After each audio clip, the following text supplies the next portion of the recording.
3 coisas que eu vi aqui, como aprendizado e outras como contribuição. Primeiro foi um detalhe pode parecer pequeno, mas para mim é muito importante. Foi no currículo da Thaís, onde ela coloca que ela fechou uma academia, né?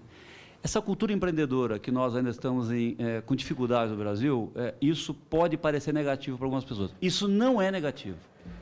Você arriscar, acertar, recuar, isso faz parte do empreendedorismo. Isso é muito bem compreendido, por exemplo, nos Estados Unidos, e no Brasil isso é pouco compreendido. As pessoas buscam omitir isso. Não, isso é uma coisa positiva. Você ter coragem de fechar e arriscar um segundo negócio é uma coisa positiva. Isso engrandece currículos no primeiro mundo, e no Brasil, infelizmente, isso é pouco compreendido. Então, acho muito bacana você colocar isso, na minha opinião, engrandece o seu trabalho. O segundo ponto, eu queria pontuar uma coisa que o Raul disse também aqui. Ele comentou que o Brasil cresceu durante 50 anos e depois disso passamos a andar de lado. Sabe o que houve de mudança nesses 2 períodos? Alguém sabe o que aconteceu?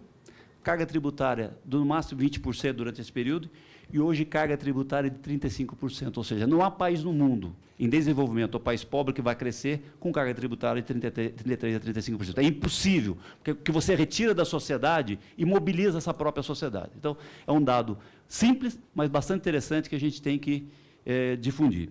Uma terceira questão, que, na verdade, vou pegar um gancho do que o Almir colocou, que são as nossas crianças, né?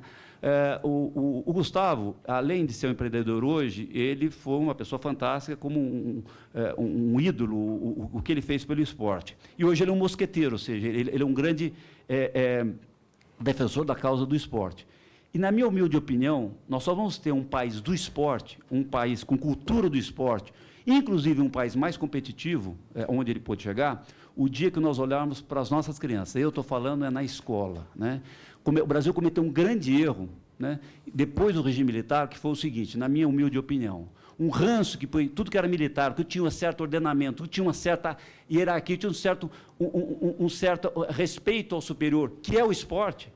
Houve assim, não, isso não pode ter mais, né? Como a gente está vendo no regime militar, acaba isso. E retiraram das escolas, principalmente no ensino fundamental, a obrigatoriedade e o incentivo ao esporte, né? Isso foi um grande erro, na minha opinião, um grande erro. Países do primeiro mundo que tem esporte competitivo, tem esporte nas escolas, e isso, na minha opinião, é um empecilho para que esse percentual que o Gustavo apresentou ali, o baixo percentual, por exemplo, de utilização de academias, é em função, na minha opinião, dessa pouca cultura que a gente tem do esporte. Aliás, a gente faz os resultados do esporte competitivo que a gente tem muito acima da média, perto do que nós fabricamos na base. E eu dou um exemplo para vocês da minha pouca experiência. Eu sou engenheiro por formação, eu joguei basquete profissional, mas eu sou apaixonado pelo esporte, e eu estou falando isso porque tem uma pessoa do meu lado que ela é testemunha. Nós sempre fizemos isso. Eu fui prefeito por 2 mandatos, secretário por mais 2 mandatos. O meu secretário de esportes foi engenheiro naval da USP, que é o esposo da Mônica, né? E nós tínhamos um trabalho de esporte, eu fiz essa maluquice, né? Eu roubei ele da Mônica, um engenheiro naval, empreendedor, para ser secretário de educação, de esportes e educação. E a gente fez isso na base. Nós fomos campeões durante 13 anos seguidos, imbatíveis, nos joguinhos da juventude. No nosso estado de São Paulo, joguinhos da juventude, nós não tínhamos. E nos jogos abertos, a gente só pegava em segundo e terceiro, porque sempre tinha uma cidade, chegava um prefeito, pegava uma montanha de dinheiro, e para os jogos ele não tinha trabalho de base nenhum, contratava atletas só para competir. Esse ano, como foi proibido, a nossa cidade ganhou disparada, São José dos Campos ganhou disparada. Eu quero dizer com isso o seguinte: dá certo você colocar esporte na base, esporte na escola, né?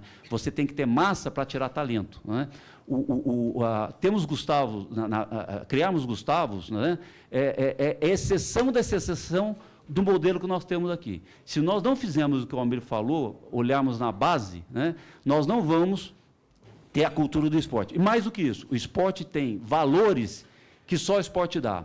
Respeitabilidade, ele é um esporte que gera tolerância, é um esporte no qual, é uma cultura que você tem a tolerância, que você, na verdade, tem um mérito, existe uma série de valores que são complementares à educação formal e à educação de dentro de casa. Então, amizade para sempre, ou seja, tem uma série de coisas, trabalho em equipe, ou seja, tem uma série de valores que eu sou muito grato ao esporte, eu acredito que o Raul também. Então, quero agradecer muito a vocês.